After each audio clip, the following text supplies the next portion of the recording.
ya Manchester City batsinda umugwi wa Bournemouth. Bournemouth yari imbere yabo kuri classement imbere yuko baza gukina, ariko City yaje mu rukino irabereka ko batangana ku gitsindo ca mbere ca Erling Braut Haaland, igitsindo cy'umuhataka kabisa. Kombinezo nziza cyane yabaye hagati mu kibuga muri Manchester City, uwitwa Cherki Ryan aza kukubita n'umutwe agera depart y'umuhataka umugabo yitwa Haaland. Iyahuye rero amaso mu yandi n'umunyegori ntaco bavugana. Haaland yatsinze igitsindo ciwe rero ca mbere, nubwo ekipe ya Bournemouth yabanje kukigombora kwikosa nemeza ko ryakozwe na nono mugabo yitwa Donnarumma, kuko yagiye ku box umupira ucuzungurukira aho nyene, hari ukuntu guhusha ukawugumiza ngaho bacabasha mu igori. Ariko ni Manchester City vyarangiye bacowe gutsinda ibitsindo bitatu. Ekipe itoroshe ya Bournemouth, amarezita meza ya Manchester City ariko araza back to back.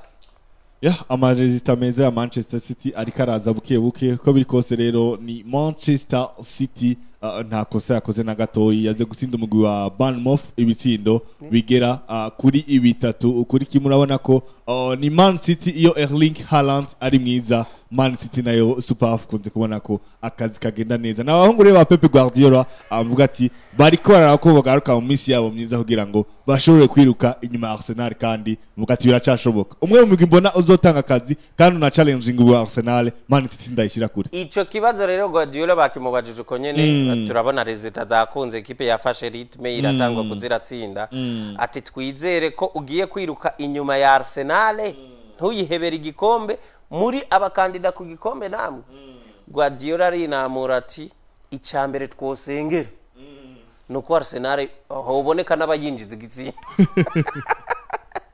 Urumva ati igikorwa cambere imigwi ifise dusenge ngo hagira umunsi Arsenal izokwankise n'igitsinda. Iryo jambo rero ni Pep Guardiola yerekana uburyo Arsenal ikomeye, iri solide no muri defense yayo. Muga yagarutsa ni kuri journée ya 10 komo inkino 28 zisigaye gukinirwa.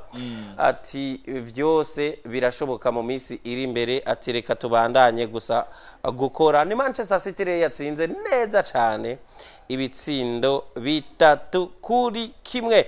Hano rero ubundi mugwi usa no kumengo watangaje abantu ni West Ham contre Newcastle.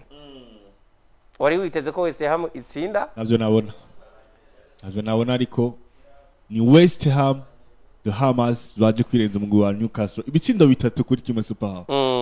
Iyi Newcastle ubwo ko yatakaje abasore nkaba Isaac, ntubona ko hari urwego runaka bya bitsindo bahora babatsindira bitariko biraboneka.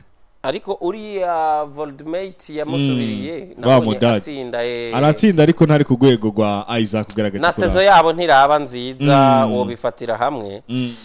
Gusa ni West Ham ya yuno mugano Espirito Santo nibaza ko atanguye kubona nawe nyene akantu ako gatusha rakagarukana. Yavuye muri Nottingham asa no kumenga ararenganijwe, ni kamere yuriya mu president wa Nottingham kwirukana abantu bose.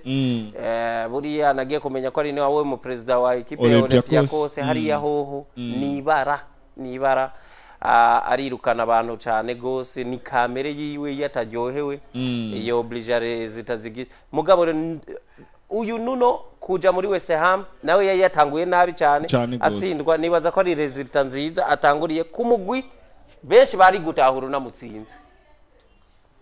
Ni Nuno novuga ati inyuma rero yo guhabwa akazi yavuye muri Nottingham Forest yirukanye muri West Ham, ubona ko ico cizere yatanga kugarukana mu bafana, kuko uru rukino ruri mu zambere atsinze inyuma yo gutakaza inkino zitari nkeyo. Urabona ko Nuno mumenyereza West Ham yaze kwirenza umugwi wa Newcastle ibitsindo bitatu kuri kimwe. Ni resultat novuga ati positive ku ruhande rw'umugwi wa West Ham the Hammers gutsinda umugwi wa Newcastle n'akazi gakomeye basa n'abamaze gukora.